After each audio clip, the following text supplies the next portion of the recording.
voy a quedar sin dictar la clase. Ya estamos aquí. ¿Cómo está, Vamos doctor? a, Buenas permítame, tardes. permítame, gracias, muchas gracias. Permítame, abrir la clase para compartir pantalla, por favor. Un segundo, ¿sí? Vamos a ver.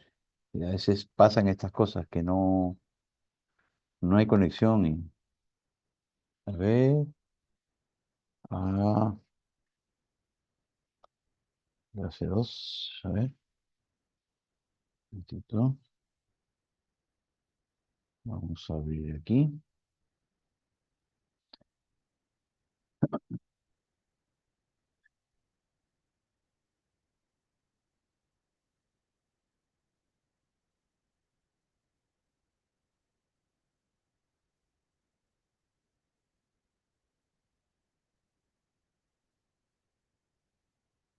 Ah, y vamos a abrir la clase 3. Muy bien,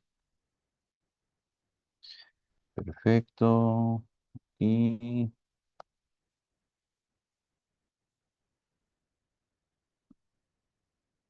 a compartir. Ajá, vamos a ver acá.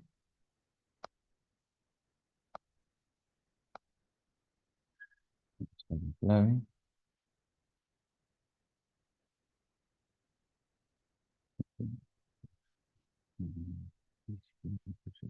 Listo. Ok, compartir. Eso es perfecto. Ahora sí, creo que visualiza mi pantalla. Sí, doctor. Sí se ve. Sí, ok, un momentito. Muy bien. Listo. Ya estamos.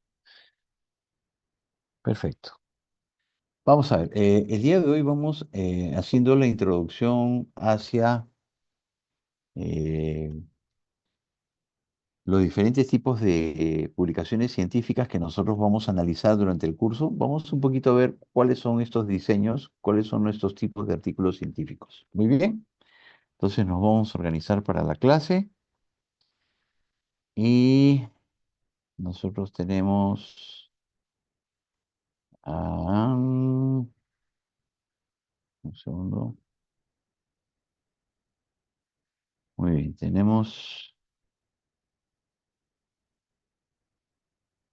ya a 6:45, casi las 7. Perfecto, muy bien.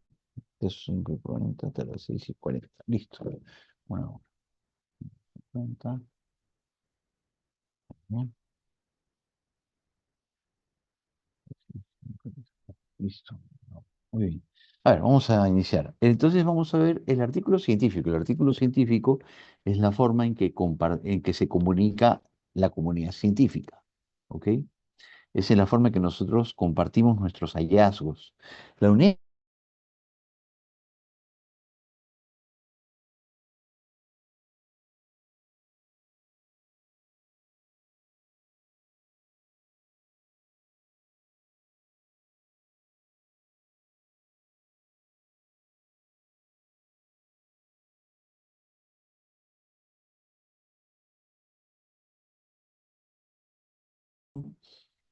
de investigación, en los cuales se describe un trabajo de investigación en todas sus partes, ¿no? De revisión, cuando se incluyen varios artículos bajo una perspectiva de un autor en especial. Ahí se analiza críticamente el estado de conocimiento en un punto, un tópico determinado. De retracción también. Aquí ya esto tiene otra finalidad, en el cual se produce correcciones o se retiran trabajos debido a factores diversos que pueden ser, por ejemplo, que se ha encontrado fraudes o fallas graves en la investigación, ¿no? Errores cometidos, ¿no? Y esto hace que se pueda retractar, ¿no?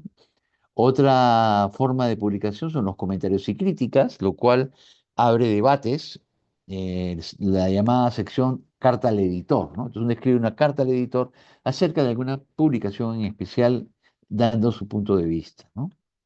Y también el trabajo teórico, ¿no? Que se plantea como un modelo, una teoría, un sistema para entender un fenómeno, conjunto de fenómenos. Todo esto son variantes que nosotros vamos a encontrar en las llamadas revistas científicas, ¿no? Este es según Campanario, una publicación que vale la pena revisar.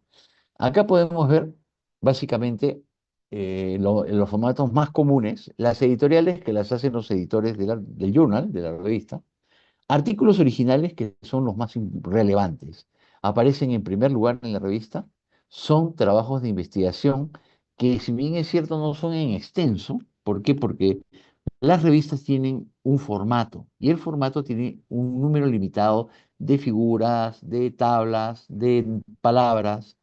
Entonces no es como una tesis. En una tesis uno se explaya indefinidamente.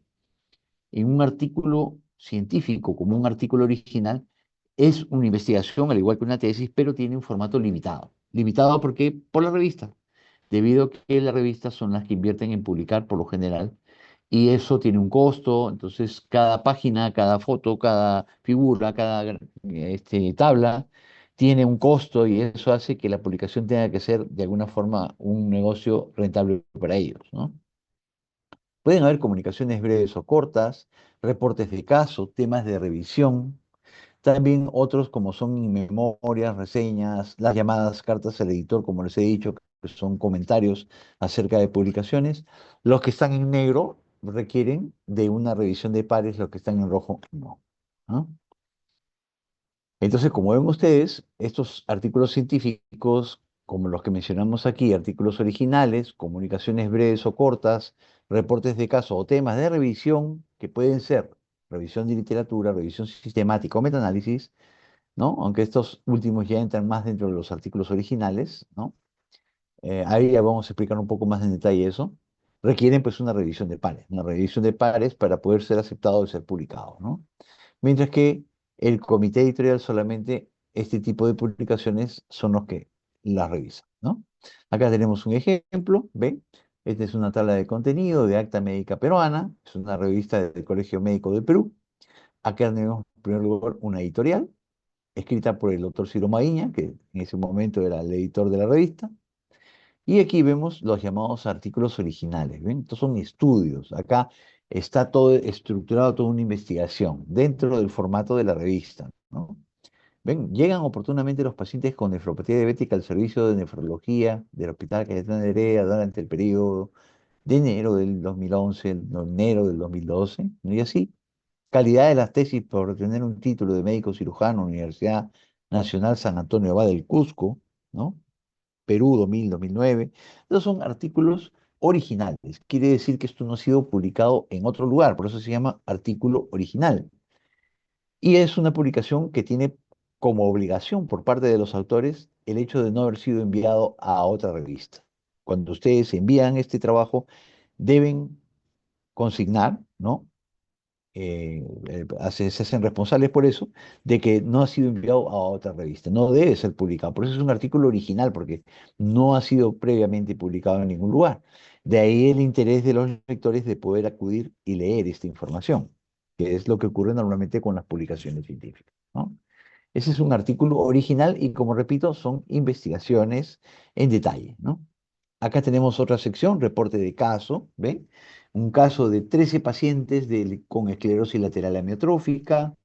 Luego tenemos otro reporte de casos, el manejo contemporáneo de la anquilosis de la articulación temporomandibular en el niño y el adolescente.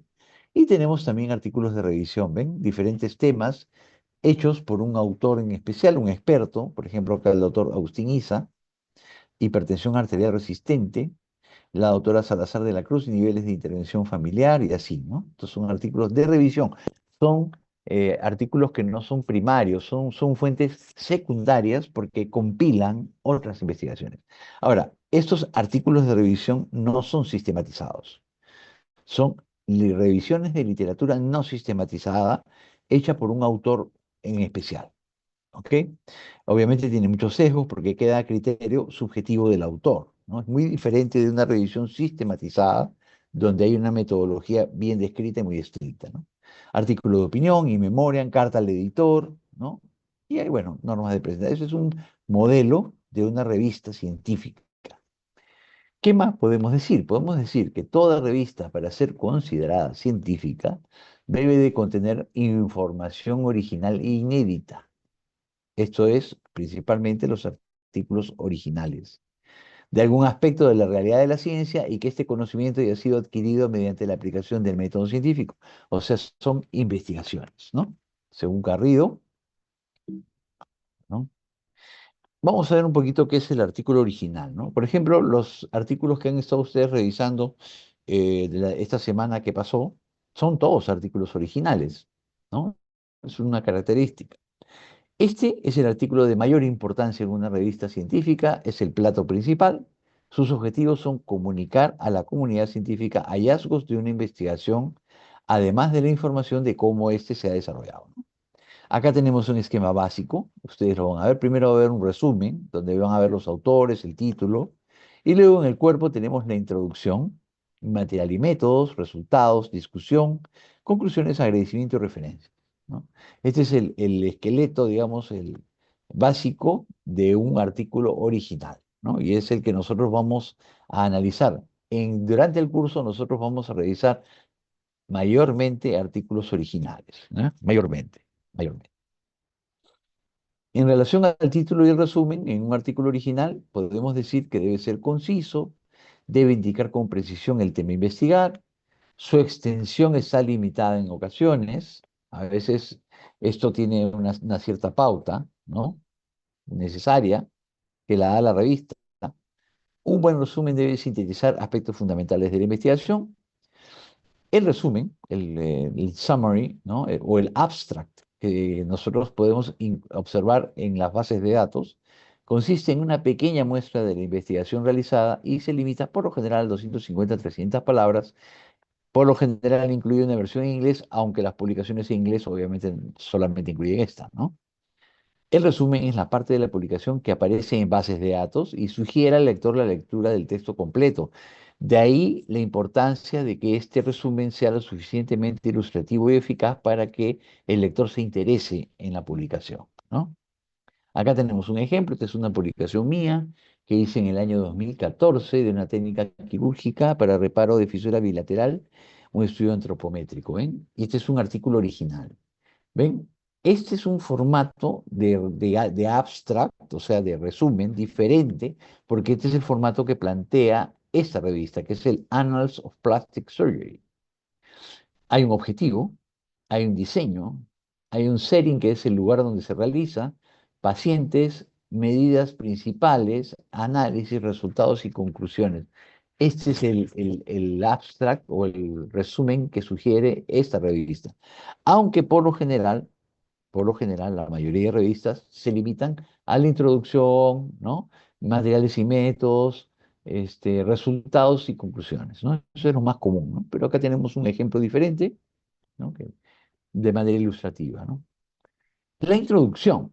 La introducción, nosotros ya acabamos a empezar a analizar partes de un artículo original porque el análisis crítico que vamos a aprender a desarrollar se hace por segmentos. Entonces, en el título nosotros ya podemos, por ejemplo, ir identificando las características del estudio, a dónde apunta, cuál es el objetivo. El título nos va a ilustrar un poco. Vamos a ver los autores, las instituciones a las que pertenecen son importantes, asimismo la revista donde es publicado. No siempre nos garantizan que la calidad del estudio, de la investigación o de la publicación, no siempre, pero sí es relevante saber, tener en cuenta esas características. En relación a la introducción, en relación a la introducción, en esta parte del artículo se suministra información que permitirá al lector comprender por qué se encuentra motivado el investigador a hacer este estudio. Se hace una breve revisión del tema, se presenta el problema específico, se describe la estrategia y al final, muy relevante, el objetivo. Cuando ustedes lean la introducción, pueden revisar rápido la introducción, pero lo que no puede pasar desapercibido es el último párrafo. El último párrafo de la introducción debe considerar el objetivo. Y esta es la brújula, el objetivo que debe correlacionar directamente con los métodos, con los materiales y métodos, con los resultados, con las conclusiones. Tiene que haber una correlación. Si no hay objetivo, no se sabe qué se quiere hacer. Por eso es muy relevante en el análisis crítico, como primer paso, identificar el objetivo. ¿Dónde está? Está en el último párrafo de la introducción. Luego viene material y métodos. En esta parte se responde a la pregunta, ¿cómo se hizo el estudio? Acá yo les diría, básicamente, nos vamos a enfocar en los siguientes puntos. Pongan atención. Diseño del estudio, ¿ok? Uno. Dos, población, muestra, muestreo, instrumentos, análisis estadístico y ética. Estos puntos deben estar presentes siempre. Donde más se falla en la publicación, en los artículos originales, es en la descripción de muestra y muestreo. Ahí se falla mucho y hay que poner mucha atención. Otro punto débil con frecuencia en los artículos científicos son los instrumentos, que no se describen en detalle o a veces no están validados. Luego, se debe describir el diseño utilizado, ¿no? Para poder repetir estas investigaciones por otros. Los resultados en el artículo original se muestran en dos formas. Se puede presentar en la forma de textos escritos, ¿no? Textos escritos o en tablas y gráficos, ¿no? Por lo general, actualmente, antes se hablaba de gráficos, pero actualmente en la publicación científica solamente se habla de dos tipos de elementos para presentación de resultados, tablas y figuras. Las figuras pueden ser gráficos, pueden ser fotos, pueden ser ilustraciones, ¿ok? Entonces, en el concepto de figura entran todos estos, y tablas sí es diferente, la tabla tiene columnas y filas, ¿ok? Entonces, los resultados se pueden presentar en texto, en tablas y o en figuras, bien importante, ¿ok? Deben correlacionar con el objetivo, ¿ok?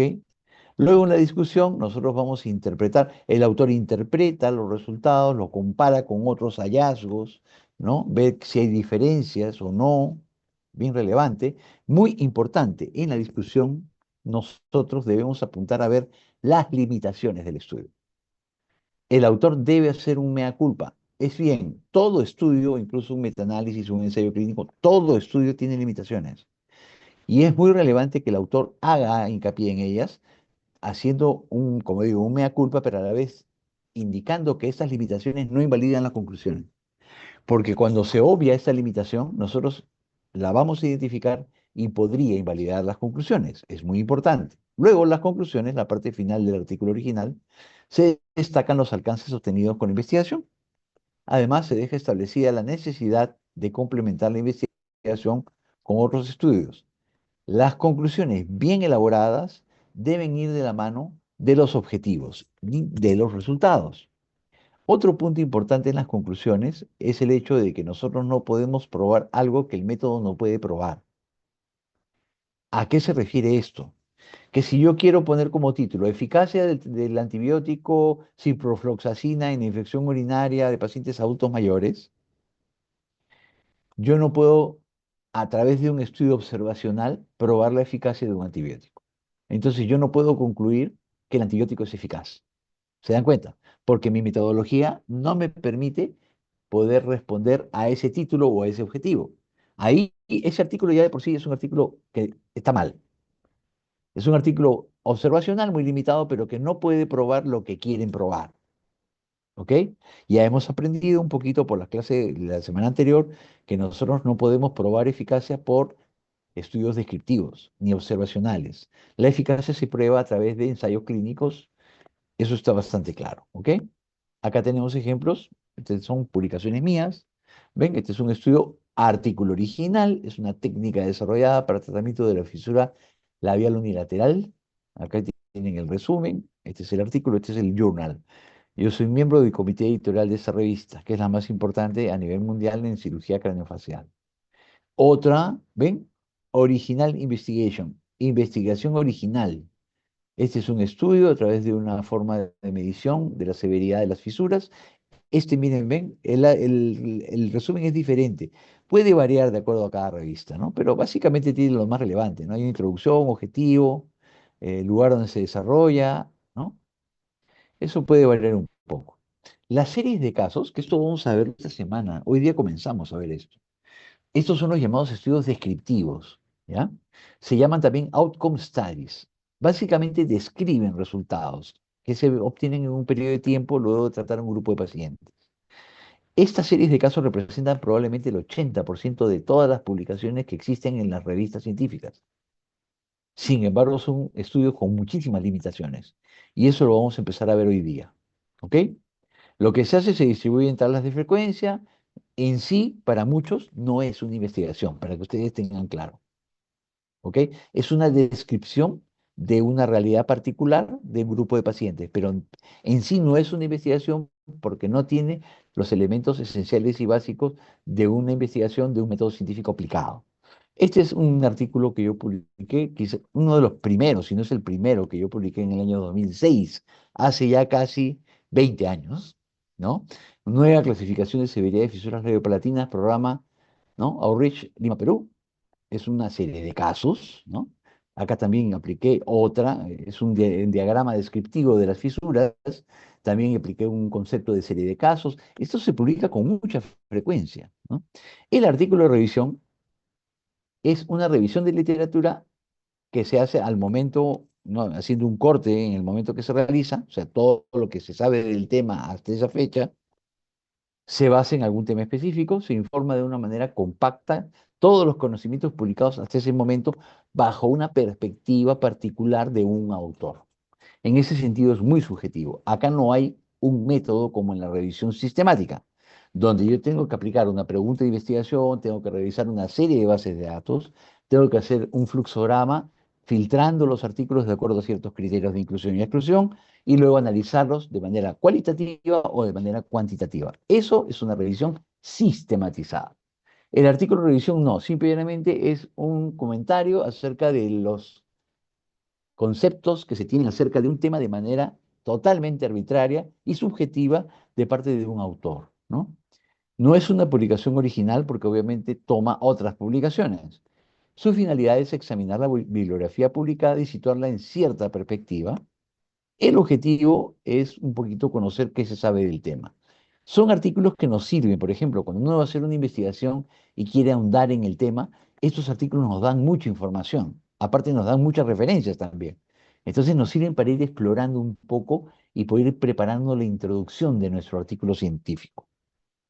Miren ustedes, acá tienen ustedes un artículo de revisión, ¿ven? Critical Review, ¿no? Un artículo de revisión. El ligamento cigomático de la cara, una revisión crítica. Esta es una revista de anatomía inglesa, Open Access Anatomy, y acá lo que hago yo simplemente es una, bajo mi perspectiva, ¿ven? Una revisión del tema analítico. Acá no hay método, no hay medida de variables, no hay análisis estadístico, simplemente es una descripción de lo que se sabe y se cita un número de referencias, ¿no? Otro artículo de revisión que hice muy interesante también, acerca de una complicación muy grave después de la cirugía de paladar en pacientes con fisura de paladar, ¿no? Acá la pueden ver ustedes. Otra forma de publicación llamada Ideas e Innovaciones. Este tipo de publicación lo que hace es aportar ideas interesantes, son artículos cortos, ¿ven? Este es, por ejemplo, un artículo corto en el cual yo planteo una forma ingeniosa de controlar el sangrado en la cirugía de fisura palatina, ¿no? Es otra forma, ¿no? Entrando a la segunda parte de la clase, vamos a ver un poquito los diseños metodológicos, ¿no? Brevemente, para tratar de ir entrando en la última parte de la clase. El diseño metodológico básicamente es una estrategia a seguir para alcanzar los objetivos. Podemos decir también que el diseño metodológico es una estrategia utilizada para responder a la pregunta de investigación, ¿no? Pueden ser estudios cuantitativos, cualitativos o mixtos. Los estudios cuantitativos son los que nosotros conocemos donde todo se mide por números. Los estudios cualitativos son un tipo de investigación especial en el cual lo que se explora son otro tipo de variables diferentes. Por ejemplo, yo quiero hacer una evaluación, un estudio acerca del estrés que sufrieron los anestesiólogos durante la pandemia de COVID-19. Entonces, difícilmente yo puedo usar números, porque yo tendría que hacer entrevistas personales para saber qué sintieron durante ese tiempo. Ellos me van a expresar sus sentimientos y luego yo esa información la debo tratar de compilar, resumir y sacar conclusiones. ¿Ven? Es un método muy diferente. Eso ha sido traído de la psicología a la medicina y tiene una gran aplicación porque explora áreas que los métodos cuantitativos no pueden explorar. También puede ser mixto, incluye ambos, ¿no? Acá están los descriptivos que vamos a ver esta semana, ¿no? Básicamente lo que va a hacer es describir, especificar ciertas propiedades de cualquier fenómeno, tendencias de un grupo o población, propiedades, características de personas, grupos, procesos, objetos o fenómenos. Miden conceptos, recolectan información, son predicciones incipientes. Como repito, para algunos no son investigaciones. Estas no son investigaciones. Los correlacionales ya empezamos a aplicar principios en los cuales hacemos inferencia. ¿Qué es una inferencia? Una inferencia es un concepto básico en investigación. Para que un estudio sea considerado de investigación, y esto pongan atención, pregunta de examen, por favor, para que un estudio sea considerado un estudio de investigación, debe poder inferenciar sus resultados. Esto es, que lo que medimos en una muestra pueda ser inferenciado a una población. Muy, muy relevante. Acá ya vamos a identificar variables, ¿no? Vamos a asociarlas. Tiene como propósito conocer relación entre dos o más variables. La principal utilidad es saber cómo se comporta una en relación con la otra. Puede ser una relación causal, por ejemplo. Las relaciones causales ya tienen otro nivel y por lo general se estudian por estudios experimentales, no de observación. A veces se genera esto, la correlación espuria. Este es un error que ocurre con frecuencia en este tipo de estudios. ¿Por qué? Porque son estudios de observación. Y el principal problema, como lo hicimos, lo comentamos en clase el primer día en la universidad, la principal limitación de un estudio observacional es la presencia de variables confusoras, de variables intervinientes. Entonces, a veces, cuando nosotros no controlamos estas variables confusoras, lo que ocurre es que podría establecer una correlación errónea, que no existe. Como dice, es una aparente asociación de dos variables en una relación que no existe en realidad. Se requiere de otro nivel de tipo explicativo para poder controlar estas variables, ¿no? Luego tenemos los estudios explicativos. Estos estudios son los que van a establecer causa. De manera tradicional, el estándar para establecer causalidad, a ver, las variables se pueden asociar. Una variable, por ejemplo, estado nutricional se puede relacionar con tuberculosis, ¿ok? Es una asociación, yo las asocio, pero yo no, pero también podría decir que el estado nutricional causa la tuberculosis, pero la forma en que yo diseño el estudio es muy diferente. Las variables se asocian, pero tienen diferentes niveles. Pueden haber asociaciones básicas o pueden haber asociaciones de un alto nivel. La asociación de alto nivel más frecuente es la causalidad. Y eso se estudia por experimentos, por estudios explicativos. ¿Cuáles son? Los ensayos clínicos. ¿Ok? ¿Cuál es un buen ejemplo de una asociación causal terapéutica? El tratamiento A causa curación, mejora, ¿no? Hay una causalidad sobre la variable de resultado. Eso es muy común en terapéutica, por eso en terapéutica se usan ensayos clínicos, ¿ok? Entonces, los estudios explicativos pretenden establecer las causas de los eventos, sucesos o fenómenos que se estudian y explican por qué ocurren los fenómenos. Los ensayos clínicos es el método estándar. Puede ser que un buen diseño de caso control puede dar alguna causalidad, algunos autores lo dicen así, pero vamos a dejar eso como una excepción, vamos a considerar que mayormente la causalidad se estudia por estudios explicativos, ¿ok? Las fuentes, tenemos fuentes primarias, ¿no? Directas, son documentos que contienen datos de primera mano, como son resultados de estudios, libros, artículos, monografías, tesis.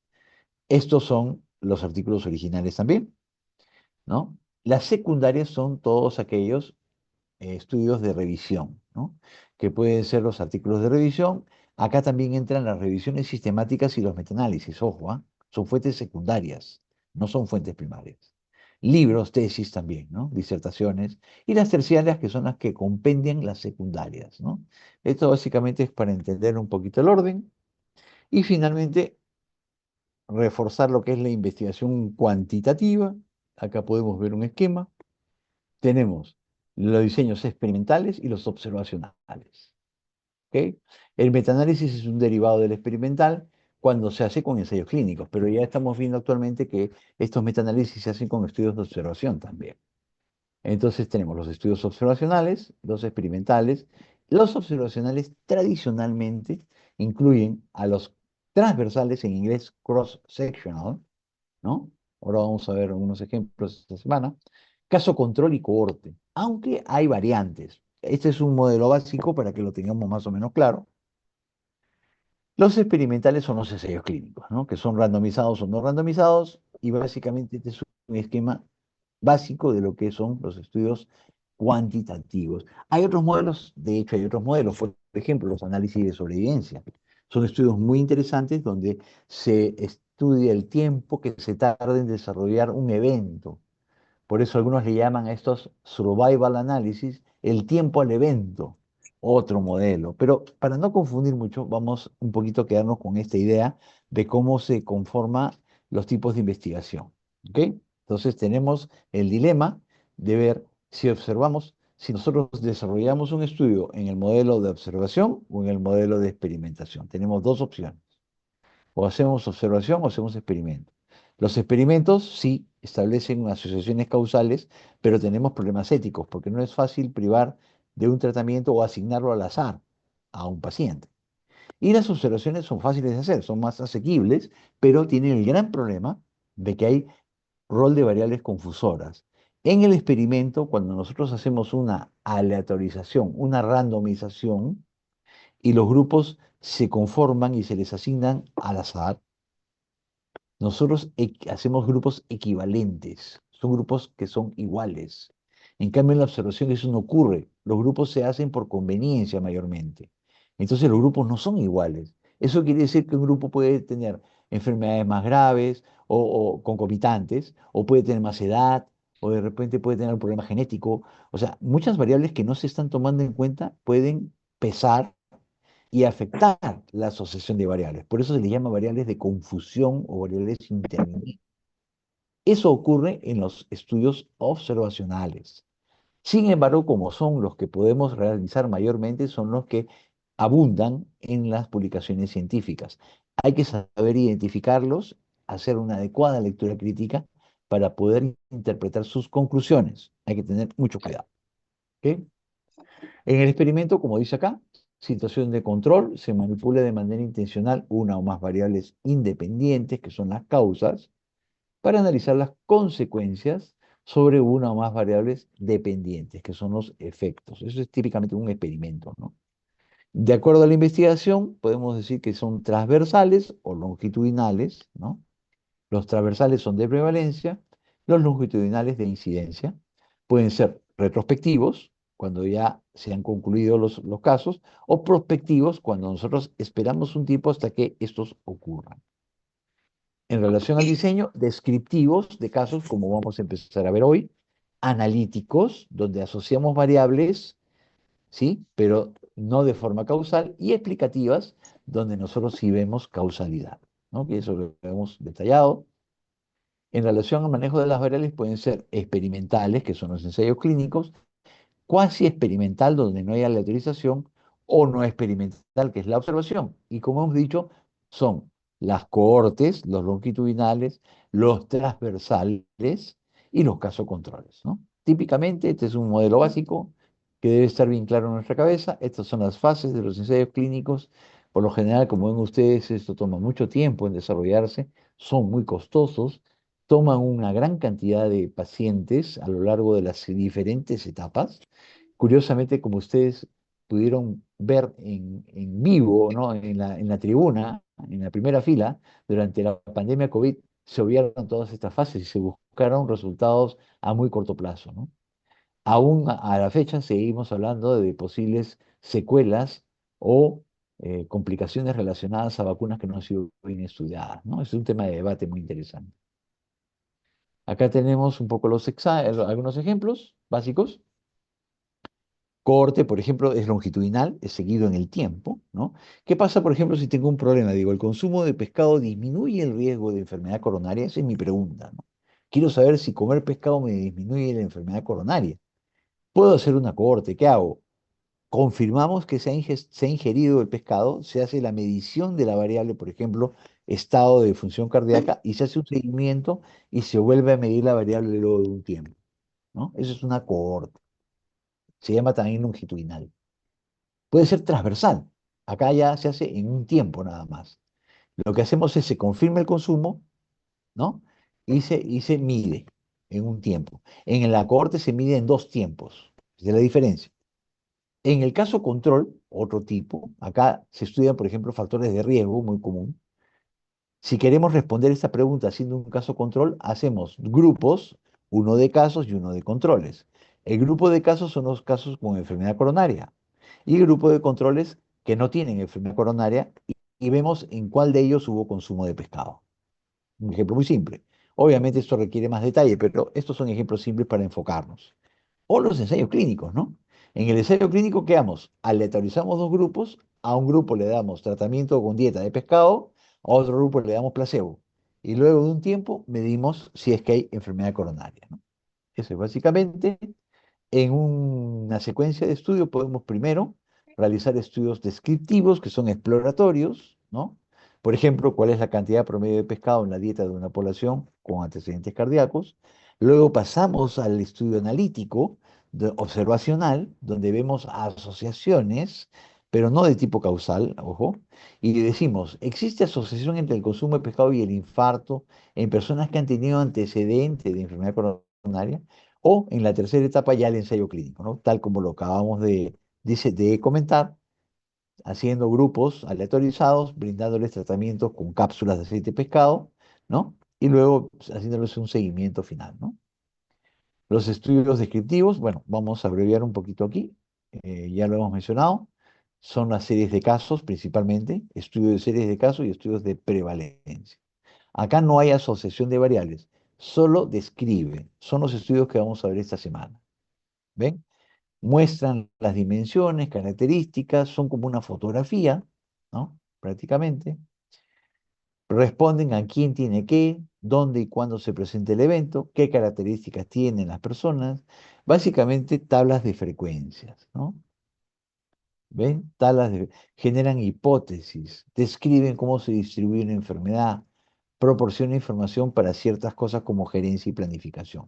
Estos son los famosos estudios de series de casos, ¿no? Los estudios transversales se usan en salud pública, en medicina laboral o en brotes epidémicos también, ¿no? Podemos decir de las series de casos que describen la experiencia de un paciente con diagnósticos similares, se inician a partir de la experiencia clínica, ¿no? Como repito, formulan hipótesis, pero no establecen asociación de variables. Esa es una diferencia muy, muy relevante, muy importante. La limitación no permiten establecer causalidad, no permiten testear validez, solamente describen la característica de un grupo, ¿no? Porque en estos estudios solamente se estudia un grupo, ¿no? La interpretación de la frecuencia está limitada porque no hay un grupo control, es un solo grupo. Los correlacionales, como hemos dicho, asocian variables, ¿no? Aunque no de tipo causal. Acá básicamente la utilidad es saber cómo se comporta una variable en relación con otra. Yo les voy a adicionar el hecho de que estos estudios lo que hacen es inferenciar. Inferencian resultados de una muestra hacia una población. Las cohortes, ya hemos dicho, que es un estudio longitudinal. Aquí hay estudios prospectivos, ¿no?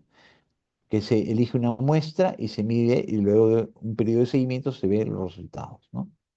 Aquí hay algunos ejemplos. Yo, por un tema de tiempo, voy a tener que ya alcanzarles un poquito esta presentación para que la revisen un poco más en detalle los ejemplos. Puede ser prospectivo, ¿no? En el cual nosotros se mide la aparición de la variable en el futuro, ¿no? La desventaja es que hay que esperar a veces un largo tiempo, porque la variable puede demorar en aparecer, ¿no? O puede ser también retrospectivo, donde ya la variable ha sido medida y simplemente se recogen los datos. Eso tiene algunas ventajas. Acá tenemos un ejemplo que ustedes lo van a revisar, ¿no? Es el mismo ejemplo. Y su ventaja es que no tienen que esperar el tiempo para que aparezca la variable. Simplemente ya está registrada, ¿no? Y la principal limitación es que ha sido medida por otra persona y no siempre tenemos esa seguridad de que haya sido medida en forma correcta, ¿no? Acá hay un ejemplo, estudio de cohortes sobre enfermedad y factores de riesgo cardiovasculares, un ejemplo, también lo van a revisar. Acá le hemos puesto algunos ejemplos para que ustedes lo revisen. Los casos controles son transversales, son retrospectivos, ¿no? Vamos a comparar dos grupos, un grupo caso, un grupo control, para ver en cuál de ellos se presenta, ¿no? El evento, ¿no? Entonces, básicamente se usa mucho en estudios de factores de riesgo, ¿no? Se evalúa a través de lo que se llama el odds ratio y también se aplican análisis multivariados. Es algo que vamos a ir aprendiendo en su momento poco a poco, ¿no? Se proporciona un cálculo de la asociación entre la variable predictora y la presencia o ausencia de la enfermedad. Acá tenemos otro ejemplo que lo van a revisar ustedes con calma acerca de cómo es. La ventaja, bueno, es como es retrospectivo, la información ya existe, se necesitan menos participantes en este tipo de estudios, ¿no? La desventaja, ¿no? Acá tenemos el mismo ejemplo, ¿no? La desventaja es que, nuevamente, como es retrospectivo, nosotros no medimos esa variable, ya la han medido y puede que no haya sido medida adecuadamente. Ahí hay un sesgo, ¿no? Lo que se llama un error metodológico. Sesgo es igual a error metodológico. Estrategias para evitar los sesgos: hay que obtener los controles a partir de los mismos centros que de los casos. Se puede realizar emparejamientos, el uso de una muestra de casos basada en la población, o sea, se estima un tamaño de muestra, y usar dos o más grupos de control también, ¿no? Acá tenemos el ejemplo que ustedes van a revisar con cuidado, que se estima, ¿no? Es el odds ratio, ¿ven? El odds ratio es una medida de asociación usada en los casos control, ¿no? Acá tenemos los tres grupos, los cohortes, los transversales y los casos controles, ¿no? Tienen sus ventajas y desventajas, tal como la hemos mencionado. Las cohortes, bueno, las perspectivas pueden ser prospectivo y retrospectivo. El transversal también puede ser prospectivo o retrospectivo, mientras que el caso control es, por lo general, retrospectivo, un estudio retrospectivo, ¿no? Eso también para revisar con más detalle, ¿no? Eh, Esto básicamente, este slide, para hacer mención la importancia del rol de la variable confusora, ¿no? En los estudios como estos, que son estudios de observación, ¿ok? La inferencia de que la asociación representa una relación de causa-efecto se puede reforzar para reducir la probabilidad de azar, sesgo y confusión, ¿no? Acá se puede hacer pareamiento, se puede hacer estratificación. Esto lo vamos a ir aprendiendo en el curso. Este finalmente, ya lo había mencionado, el análisis es otro ejemplo de modelo que puede usarse. Se llama el tiempo al evento, ¿no? Este se llama la curva de Kaplan-Meier, donde nosotros vamos viendo en qué tiempo, por ejemplo, se desarrolla, según este estudio, en la recurrencia de cáncer en un paciente, ¿no? Porque son modelos, inicialmente se llamó análisis de sobrevivencia, porque se hacía en base a mortalidad, pero después se han usado otras variables, ¿no? Los explicativos básicamente son los ensayos clínicos, donde hay que hacer manipulación de uno o más variables independientes, ¿no? Se debe medir el efecto de la variable independiente en la dependiente, por eso se hacen en terapéutica, evalúan causalidad. El tercer requisito es la validez interna, que es el grado de confianza que tenemos. El control de un experimento logra la validez interna y se alcanza a través de los grupos comparativos y la equivalencia de los grupos, que se obtiene esencialmente por la randomización, ¿no? La equivalencia inicial se obtiene a través de la asignación al azar, esto es, la randomización de los grupos, la aleatorización. La validez externa será aquella que permite generalizar los resultados del estudio. Entonces tenemos una validez interna y una validez externa, ¿no? El ensayo enmascarado, aleatorizado, es el ensayo clínico como lo conocemos. La aleatorización es la asignación de la intervención al azar a cada grupo. Y el enmascarado es lo que conocemos como los llamados ciegos, que son métodos para evitar los sesgos de observación, de medición, de administración de las intervenciones. Estos estudios pueden ser caros, prolongados, tienen problemas éticos, ¿no? Se reservan mayormente deben ser hechos en preguntas terapéuticas, ¿ok? Terapéuticas, eso es muy relevante, muy, muy relevante, ¿no? En relación al método, básicamente se selecciona una muestra, se hace una medición de las variables, se distribuyen los participantes en forma aleatoria y se aplican las intervenciones. Luego de un tiempo se miden las variables dependientes, ¿no? Acá tenemos el ejemplo básico. Desventajas, principalmente vamos a mencionar lo ético, ¿no? Aunque también los costos pueden ser relevantes. Y la cualitativa, le hemos puesto algunos ejemplos, ¿no? No se usan números, se usan cualidades, ¿no? Acá hay algunas características que diferencian la cuantitativa de la cualitativa, ¿no? Y algunas formas más de descripción. Esto viene de las ciencias sociales, estudian otros aspectos que no lo hacen los métodos convencionales, ¿no? Acá tenemos ejemplos donde hay mixto, hay una fase cuantitativa y una fase cualitativa. Por ejemplo, sentido de vida de los afectados de un siniestro, fase cualitativa, entrevista con los afectados y la cuantitativa, una escala de medición, ¿no? Por ejemplo. Terminamos con esta reflexión. Si tú tienes una manzana y yo otra y la intercambiamos, entonces tú y yo seguiremos teniendo cada uno una manzana. Pero si ustedes tienen una idea y yo otra y las intercambiamos, tenemos cada uno dos ideas. Ese es el efecto multiplicador de la ciencia. Muy bien, muy bien. Eh, Veamos unos minutos cortos antes de poder comenzar con el grupo de práctica que tenemos esperando. De repente tienen alguna duda o consulta en relación al tema. Es un tema muy introductorio, muy general. Básicamente es introductorio, ¿no? Doctor, Pero sí, escuchamos. disculpe, y con respecto a los artículos originales que había mencionado antes, mencionó que solamente tiene que ser sí o sí de una revista, ¿verdad? Bueno, lo que pasa es que la publicación científica tiene muchas formas. Los textos también son publicación científica, por ejemplo. Ahora, las revistas científicas tienen formatos electrónicos, ¿no? Pero principalmente quien compila la investigación son las revistas científicas, porque los textos también se hacen a criterio de un autor y a veces revisan literatura, tienen contenido que no es necesariamente metodológico. Lo que la ciencia debe evaluar es un conocimiento generado por el método científico. Entonces, cuando yo presento un conocimiento generado por el método científico, tengo que mostrar el método científico aplicado, los métodos, los instrumentos, la población, la muestra, el análisis estadístico. Y eso está en un artículo original. Eso está y eso se publica normalmente en una revista científica. Oh, doctor, muchas gracias. Y también tenía una duda con respecto a lo que es la inferencia de resultado. No había Sí, entendido muy bien ese concepto, doctor. ¿Podría decirlo otra vez? muy importante. ¿Por qué? Miren, y esto tiene que ver con lo que vamos a ver esta semana. Si yo agarro un grupo de personas que fueron a mi consultorio el último año, ¿ya? Y los mido, yo no puedo decir que lo que encontré en ese grupo de personas ese conocimiento, esos resultados sean aplicables a la población. No puedo.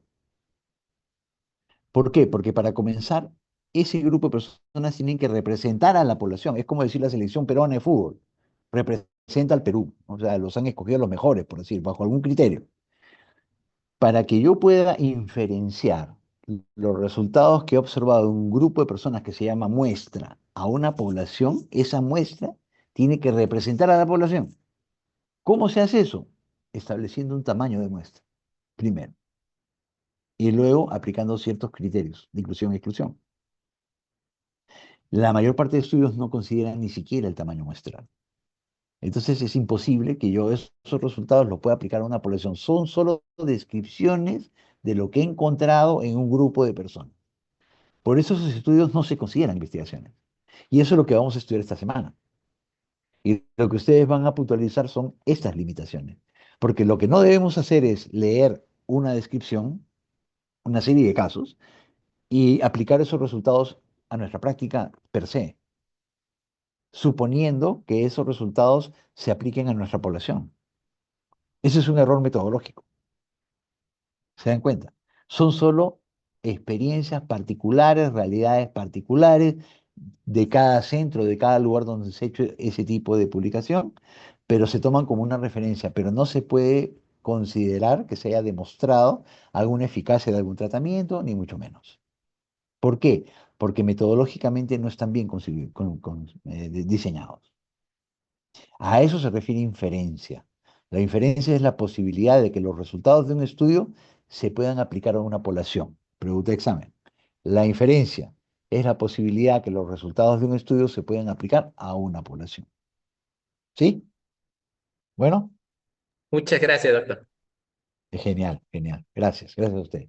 Bueno, a ver, unos 5 minutitos ya para de pequeño break y y iniciamos con el grupo. Creo que ya estamos, debemos iniciar con el primer grupo, ¿sí? A ver, Gustavo, ¿levantó la mano? Sí, doctor, No, volviendo a los cinco sí, minutos, ¿podemos iniciar mi grupo para exponer? ya, deme solamente un minuto por lo menos. Deme un Muchas minuto, gracias, doctor. ¿ya? Por favor, sí. Ya, tengo que cargarle la computadora, sí, un minuto me da y continuamos. Vamos a continuar acá, ¿no? ¿No? Sí, los del Sí, grupo doctor. uno nos quedamos. Ya, genial, genial. Voy a apuntarles acá la clave para que puedan